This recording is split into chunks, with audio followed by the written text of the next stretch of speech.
In this episode, I'll tell the story of my horse's recent colic surgery.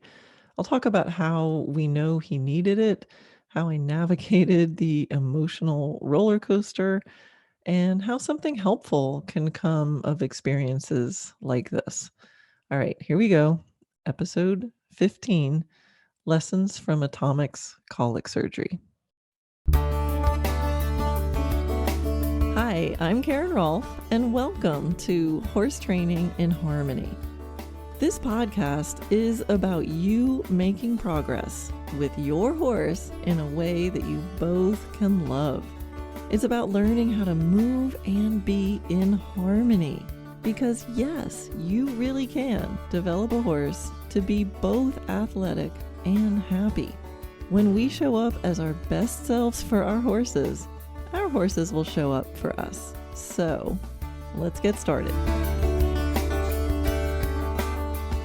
So my horse Atomic, many of you know from the video classroom. There's many videos of him in there, usually videos about riding through tension or getting your horse's attention or things like that. He's quite a fiery little beast and super smart. He's a Arabian. At the time I'm making this podcast, he is 17 and a half years old. And he's quite a dominant horse. He tends to be fearful. He is the lookout of the herd.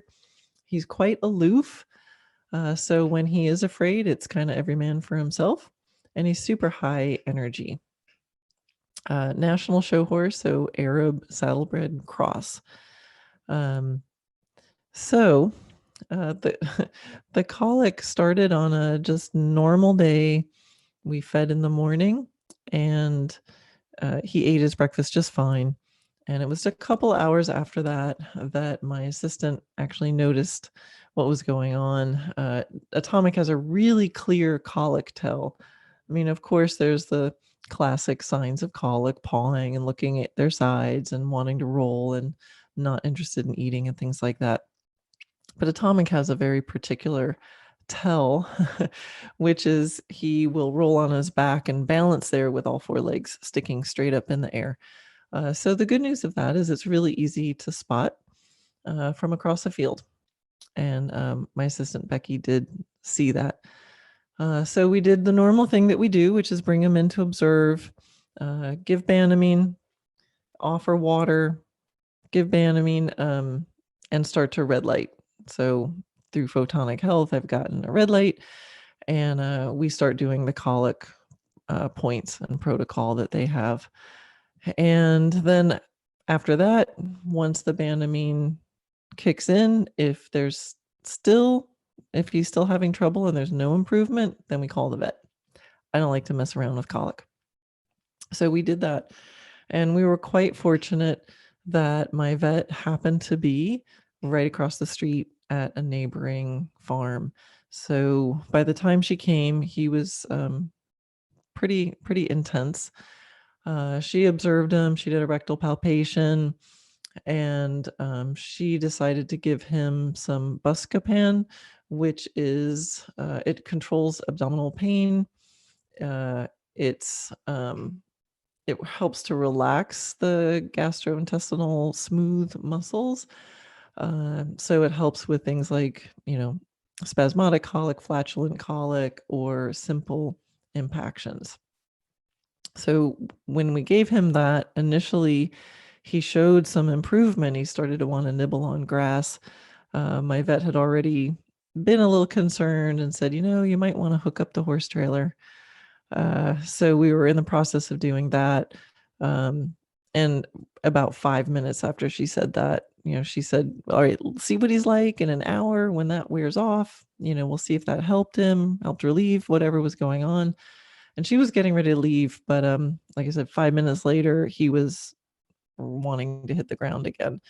And that's when she's like, I think you got to bring him in. So again, we're quite fortunate here to have several hospitals to choose from within easy driving distance. So I went to one called Peterson Smith, and it's a half hour away. And so we got him on the trailer. Dana followed me to reassure me that he was still standing, and got him to the hospital. The ultrasound, they did a few diagnostics, but the ultrasound did show some thickening of the intestinal walls, which was indicative of some sort of constriction. So it constricts in one area and inflames and thickens the wall in another area. That and checking his lactate levels in his small intestine, which were quite high. His lactate levels in his blood was actually pretty good. So we knew he was in good condition. He was a healthy horse, but his intestines were not good, and that was an indication for surgery. So we wasted no time, just sent him on in there. So very glad that we did. It was probably about a 5-hour surgery, and what it ended up being was what's called a strangulating lipoma. It's also called a pedunculated lipoma. And what happens with these is there's just a fatty tumor that grows from the mesentery, so the lining in the abdominal cavity. And as it gets bigger, it hangs down, and it kind of like pulls down this little strand from the mesentery. So you've got this tumor that's hanging on a strand, and it's flopping around in there. And so what can happen is it can either press against or wrap around the intestine, or sometimes it'll, the intestines will make a loop, and it'll pinch off a loop of the intestine. So that's what he had. And, when I Googled these lipomas on the internets, I saw all these nice little golf ball size lipomas. Well, they took a 7-8 inch by 2-inch thick lipoma out of this little 14-3 hand horse. So he had been quite a trooper, and he probably he had had a couple mild colics throughout the year that were kind of odd. He would be colicky, but he'd be pooping at the same time.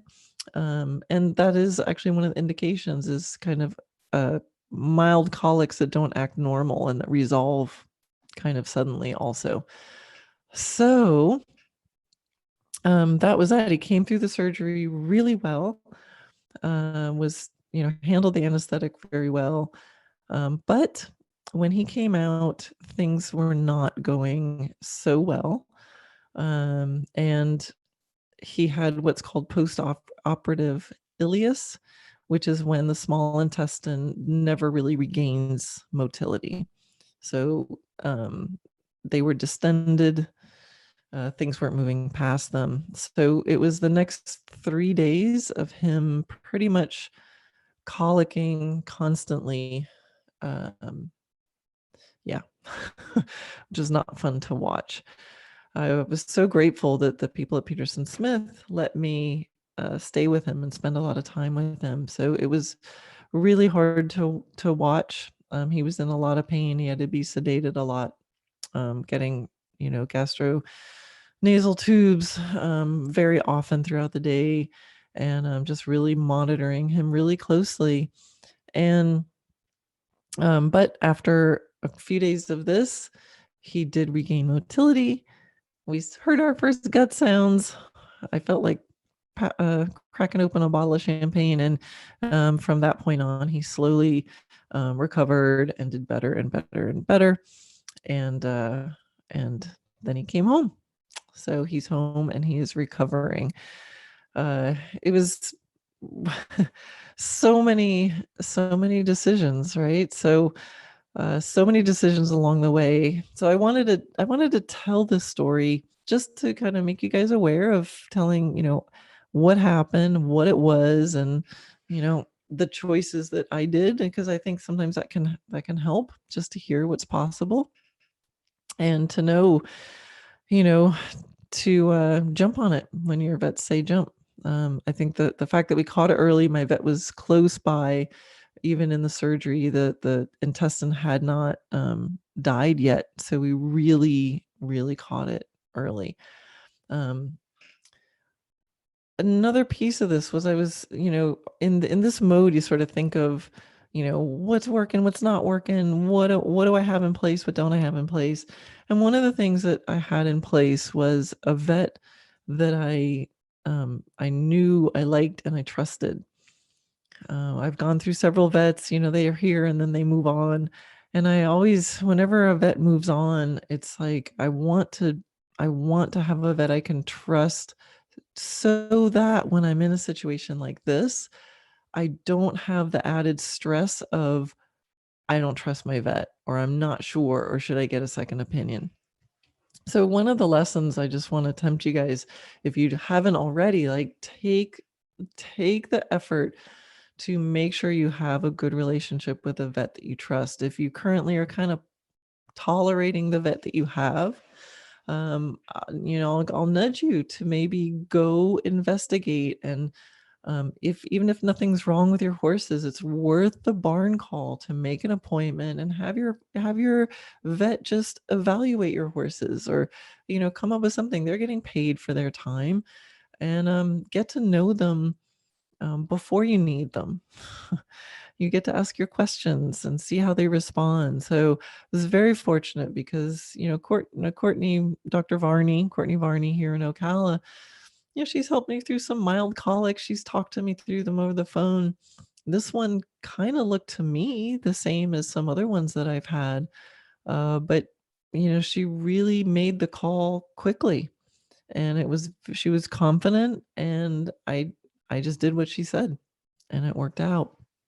So I think it would have been a lot more stressful if I was wondering and doubting and thinking, oh, do I really have to do that? Maybe I should call someone else. So do if that's been on your to-do list, to change vets, or um, do what you need to do to trust the vet, get to know your vet a little bit more, I would say don't wait, do it. Now, another decision that I had to make during this time was was around the fact that this colic happened on day 3 of a 4-day clinic that I was teaching here at home. So this happened during the morning of day 3, so I'm out teaching my students, and Dana's out there, and he comes up and says, "Hey, just so you know, Atomic's colicking. Becky's on it. She's giving him Banamine. She's red lighting him, but wanted you to know." So at that point, I took that in. I thought, okay, she knows what to do. She's doing everything she can. Only thing I could do is go stare at him. So I decided to keep teaching. I didn't let anybody know what was going on. Uh, about a half hour later, Dana comes up and said, "Just so you know, he's still bad. The Banamine didn't make a difference. She's calling the vet." I said, "Tell her that's perfect." And thank you, keep on it, and I'm glad the vet's on the way. So I was able to finish up the session. As I was finishing it up, Dana, because Becky was in touch with Dana, came up to me again, and he said, "You're just gonna want to go straight there. He's really bad." So I went straight back to the barn. And, by the time, my students wrapped up and they're heading back to the barn. So now it's really clear what's going on. Everybody knows Atomic is colicking because his legs are up in the air. And so I had given them a pretty big session. So it was fairly easy for me to say, you know what, guys, I'm not going to be here for the afternoon. I felt actually pretty comfortable if they had the afternoon off, the horses could have a rest.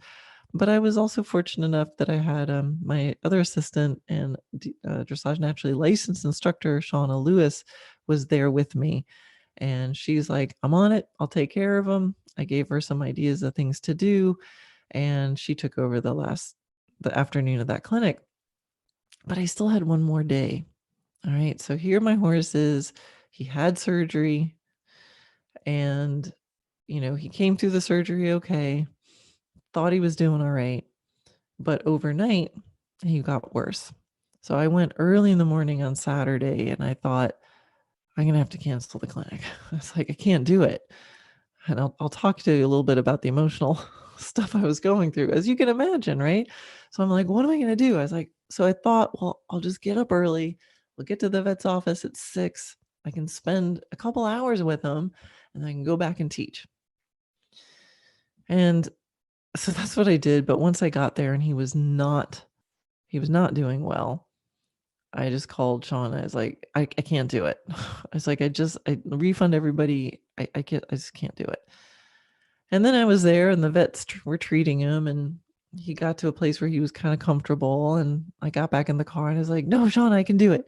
I can do it. Like I can compartmentalize. It'll be a good distraction. I can't do anything. The vets are on it. So I called her up again and she said, Karen, I've already talked to everybody and nobody wants to make you teach. Everybody knows what's happening and nobody's going to be able to concentrate. And they all agree that you should be with Atomic. And I have to admit, I really did have a sigh of relief and it really was where I needed to be. But this, this professionalism, right? I'm supposed to be professional. What does that mean? And it's sort of sad that often professional kind of means a little bit hard-hearted. I can just do it. That's being professional. But I think of myself really as a horse lover first and a professional on top of that. So when I really in my heart I knew that I could live with myself if I canceled the last day of a clinic and had to refund people. I feel bad about it. I really honor the effort that people took to get there and to take that time off and to drive and all of that stuff. I also knew I could make it up to them. I knew that it wouldn't haunt me that I canceled a day of a clinic. I also knew it would haunt me if Atomic died and I was out, telling someone how to make a better circle. So it took me, a little while to come to that realization. You could, as I told the story, I'm going back and forth. I can't do it. No, I can do it. No, I can't do it. No, I can't do it. So I'm so grateful for the people on my team, the people who know me maybe better than I know myself in that moment, and for my students, my heart-centered students who could relate and could understand. So that's how I navigated that. So thank you. Any of those students, if you're listening to this, you don't know how much I appreciate that. And I know that there's some disappointment and I know I let you down. I will make it up to you. And it absolutely was where I needed to be. So thank you so much for giving me that space. So now I wanted to talk a little bit also about the emotional piece, right? The energy piece, because there's a lot that happens in this. This is my first personal horse colic surgery. I've had clients' horses have colic surgery. I've had clients' horses have emergencies, but I've been really, really fortunate. I have not had really any of these kinds of emergencies. So I'm lucky, and with horses or with people and family. So I'm a little bit sheltered with this. But those of you who've been through this know it's like there's this swirl of stuff going on, and there's these waves of different stages that you go through, right? So thinking about, very aware of what's going on, and then of course thinking, how can I do this the best? What am I supposed to do? So the first kind of stage that I notice is like you're in crisis mode, right? It's like boom, things are happening. And what I found is just this state of like hyper alert. You're seeing everything, right? So you're in data accumulation mode, right? What is happening? What am I seeing? What's the heart rate? What's the respiration? What's the horse's temperature? What's he doing? What is he not doing? Where's the vet? Where's my phone? Where's the trailer? Where's the truck? So I found myself going to this really hyper, super clear moment where just the focus is really open and I'm seeing everything really clearly. there's some anxiety for sure. My heart rate was sure up, but it was like this, this information gathering mode. And there's something else that I noticed that happened in that moment, and it was pretty subtle. It was kind of a whisper. It was kind of a whisper and kind of a feeling. It's like one of those inner wisdom like messages, and I think everybody gets these messages in a little different way. Some are pictures, some are words, some are feelings. Mine's usually a sentence and a feeling that gets my attention. And it was this feeling of, oh, I wish I had fill in the blank. It was this sense of, and it's hard to put words to it because it was really a feeling. It's the feeling of it's something that you could imagine would turn into a regret. It could turn into a regret. It's like, picture that the worst case scenario, Atomic dies. What's the thing that I'm going to wish I had done? What's the regret? And so I felt in the middle of all this like hyper alert state of like seeing what's going on and trying to figure out what he needs and what to do and what to tell the vet is happening. There was this just message of, I wish I had fill in the blank. And I'm not going to share mine. It was a real personal, it felt really personal between me and Atomic. It was a relationshipy kind of thing. And it was, again, I don't even know if I have words. It was just this sense of how to be with him. And it wasn't that I regret it, but it was it was a piece. It was a piece of it. And so that's,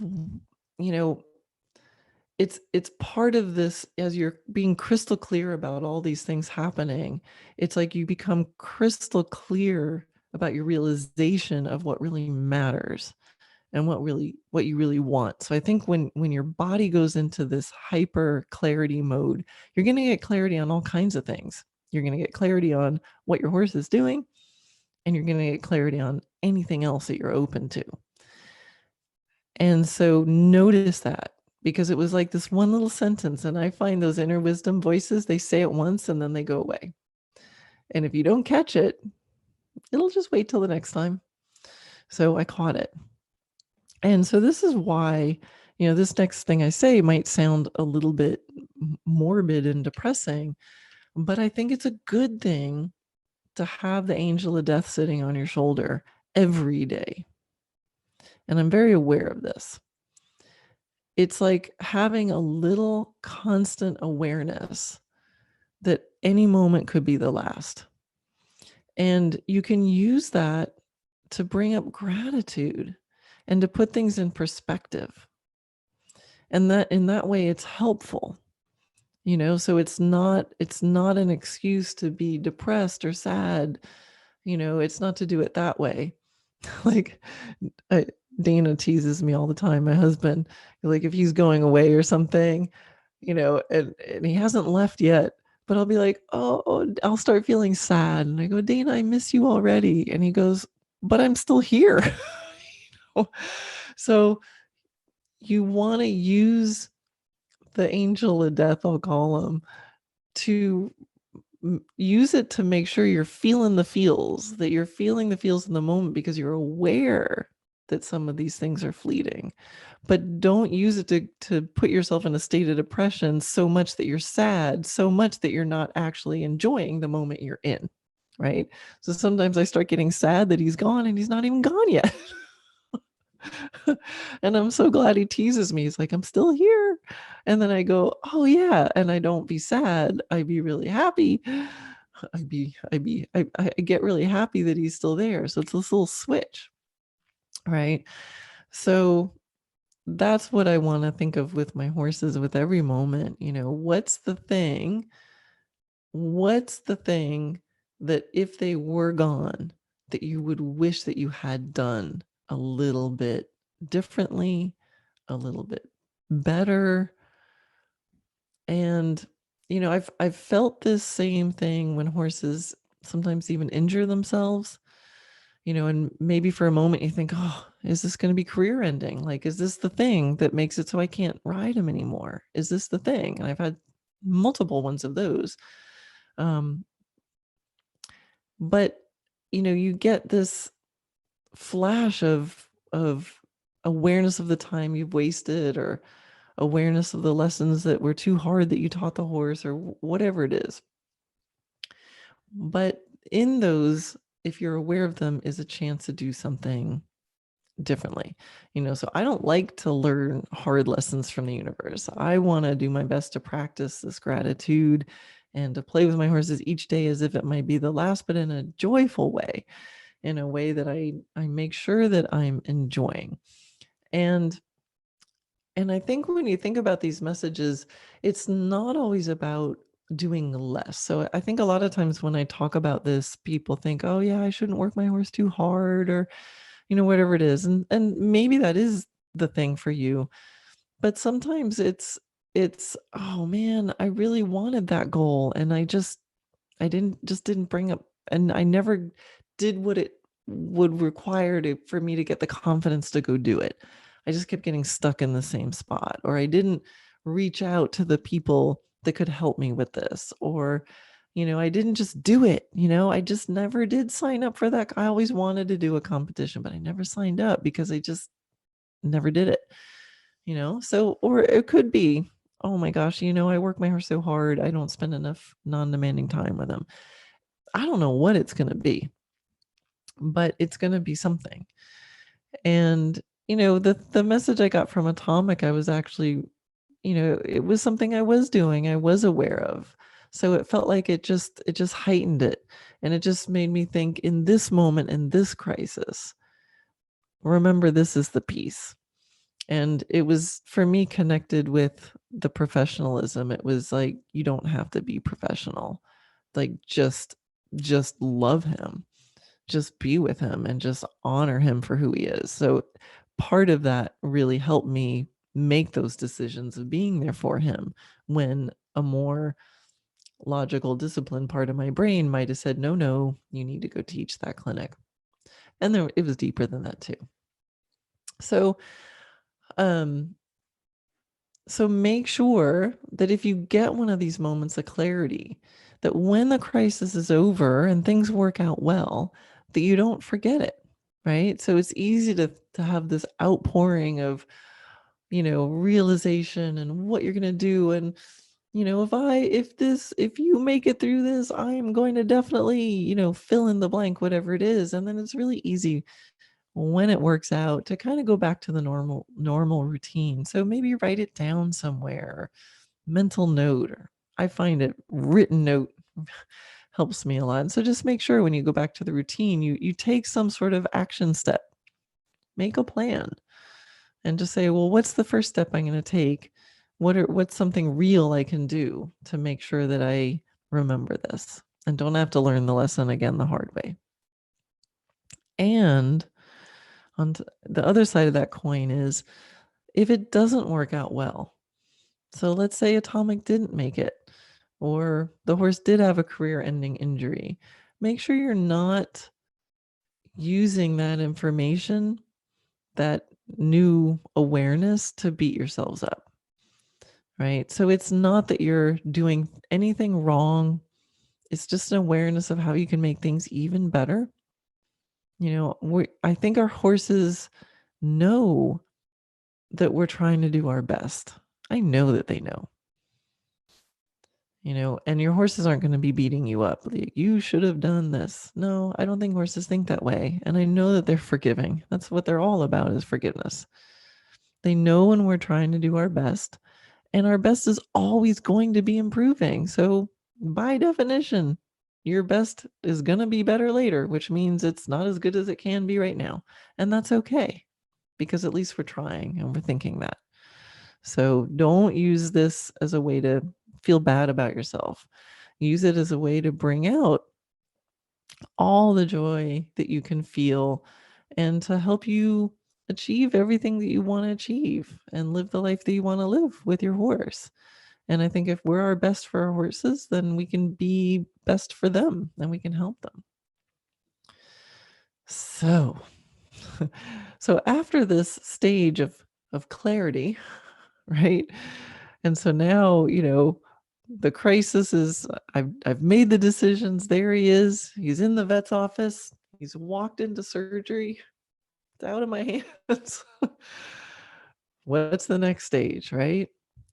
That's the for me, that's when the tears came. That's when the like, oh my God, what if? What if? What if? What if? Right? So your brain loves to play the story forward, and what if I lose him?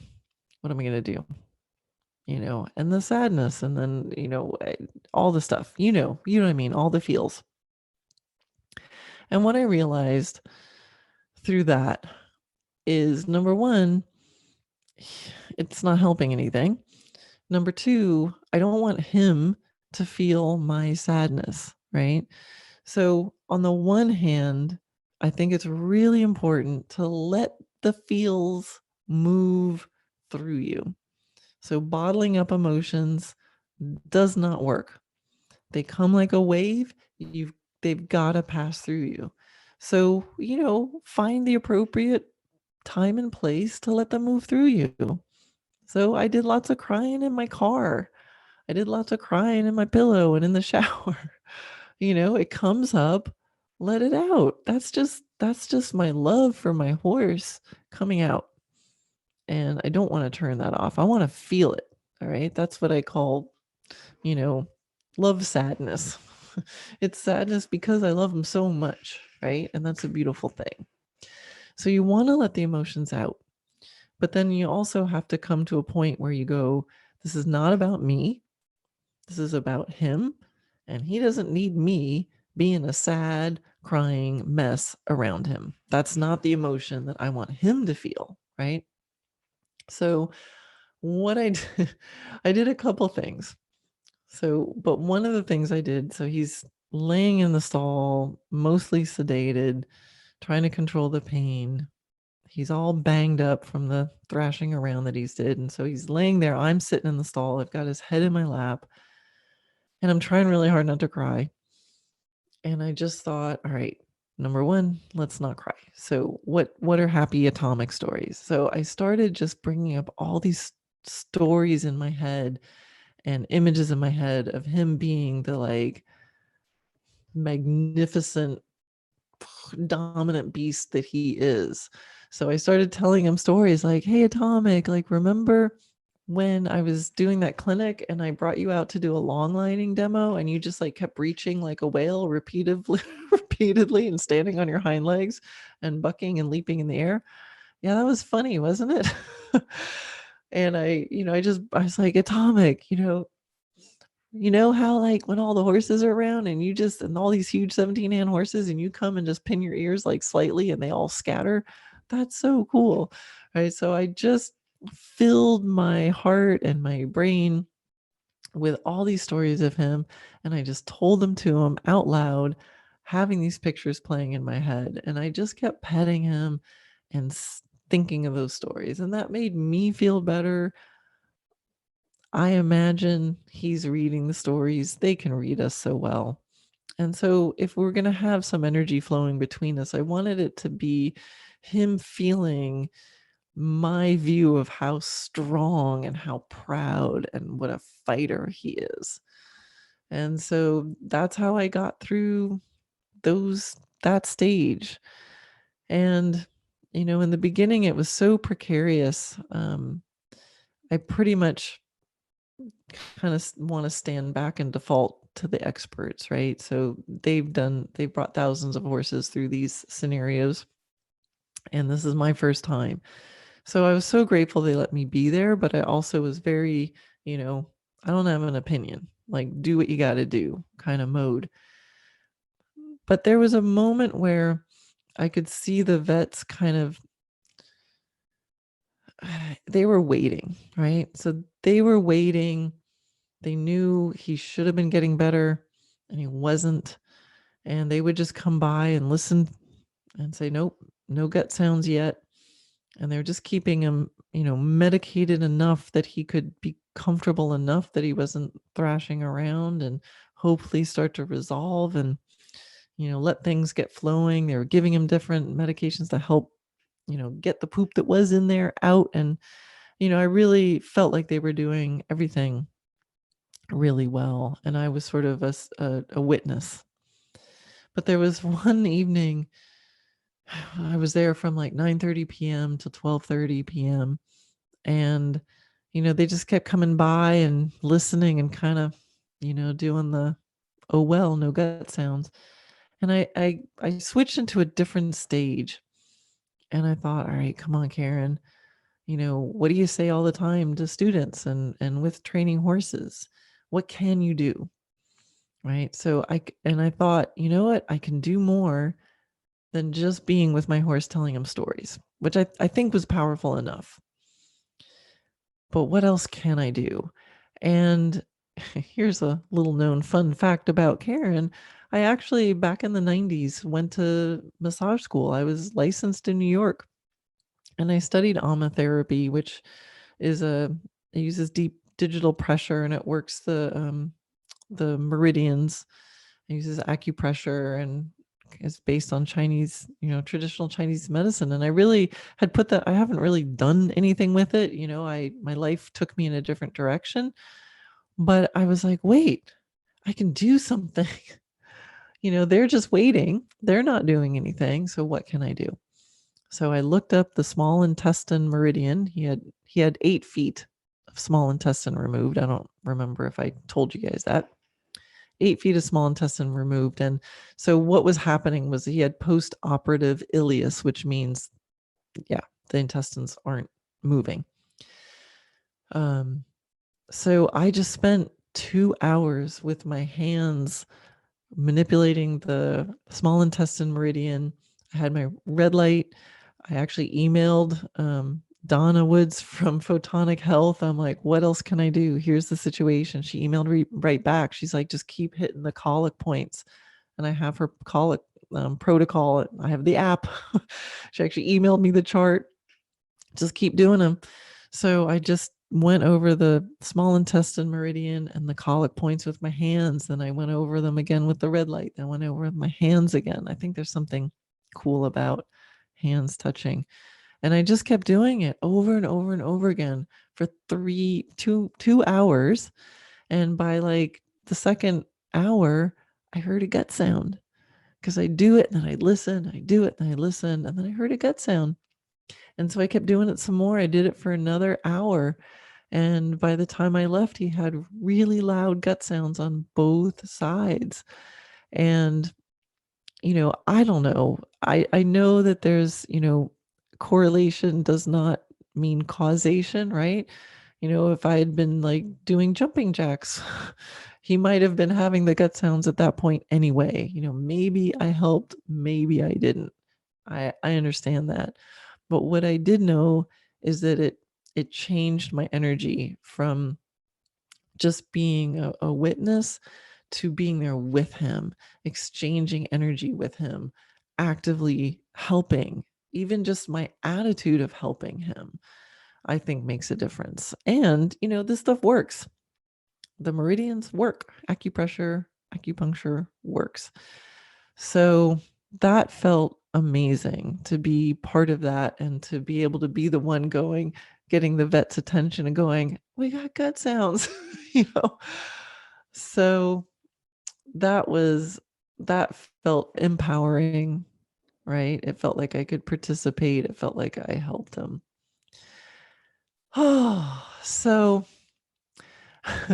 so really that's it. A few days later, he did come home. The other thing that I did with him, once he was starting to get better and he was able to start to hand graze, and we go out and just sit under the trees at the vet clinic and do a little hand grazing, and then just sit and hang out in the sun and just be there. I contacted my craniosacral myofascial person, Karen Partish, and she actually did some remote energy work on Atomic, and it was just a beautiful moment. We'd FaceTime. Atomic was FaceTiming with his healer. But all these things came together, and he came home in a little over a week, and I'm at the time I'm doing this, he's still recovering. I mean, this is very fresh. So, I'm hoping that the story continues to be a happy ending story. But I guess the point is that I know I'm doing all that I can, and I know he knows I'm doing my best, and he knows how much I love him, and the time I'm spending with him right now is the thing, right? It's the message. It's the being with him and seeing him and, loving him even more. And I'm happy to do that. So I just have to give a shout out to Shauna and to Becky and to Courtney Varney, Dr. Courtney Varney here in Ocala, and Dr. Finley over at Peterson and Smith, and everybody over at Peter and Smith who was so kind to let me stay there with Atomic after hours, because he was in bad shape and I really wanted to be with him. And so for everybody else, go hug your horses just a little bit more for Atomic and me, and see if you can figure out what that angel of death will whisper in your ear in a crisis moment, and see if you can think of it now, so you don't have to wait until you're in a crisis moment to actually do something with it. Time and time again, when things like this happen with horses, there's always something wonderful and beautiful that comes of it. There always is. It might not be a thing you expect, but there's always something positive. Or maybe that's just me. I'm always looking for the possibility in things, but I think it is possible to feel the love and feel the incredible heartache and sadness when things like this happen. I mean, I really thought I was going to lose him, and who knows how it's going to turn out. But by embracing that and not hiding from that, I know I can love him even more right now. And I can know what my goals are. So, it's a gift to be able to see into the future for a moment and find out what you might regret. Regret's a horrible thing. So find out what you might regret and commit to taking some action on that now. So the angel of death is your friend. See him as a friend. So anyway, I hope that helps. And please send Atomic and me continued good healing energy. He's an amazing little fighter. And yeah, I know he'll feel it. So thank you guys so much for listening. Oh, and you can see all those videos on Atomic in the classroom. So that's it. I'll see you in the next episode.